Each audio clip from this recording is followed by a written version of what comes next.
Hey, I want to say. before anything else, Oh! I'd like you guys to pay attention to what I'm going to tell you. Oh! Okay. This might take the whole discipleship meeting. Oh! Alright, bro, sige. So, Lay it out. It's your birthday first of today. all, since it's my birthday, Yeah. I can say anything I want. Yes! Okay. Okay lang. Alright. Okay lang. Okay, here we go. But is needed. There are so many birthday celebrants and many birthday celebration.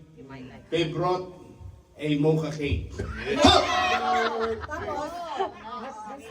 We bought you ginatan, And no? they got me a Jewel Osco.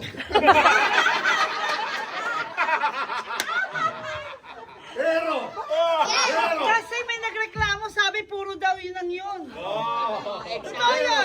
And you know what? It's so sad that the candles are repeat. Repeat daw yung... They're not new. They reuse the candles. Not only you! Everyone we reuse. So these candles has been used since last year. You can really tell it's already short. The candle was this long.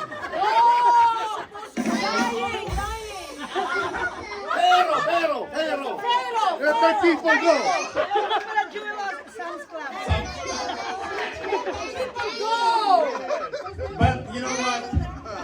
My birthday means a lot. Bigyan na mo ka yan. Just, you know, it's not about me having a smile on my face, but having a smile to see you guys smile. That's already a fulfillment for me. Amen. And I'm happy to see you guys that we will stay here at Discipleship Meeting for until 6 o'clock. 1 hour only. 1 hour lang. 1 hour lang. Okay. And you know what? 1 hour lang lang. The cake is free. You are free to take it home. Because this is not mocha.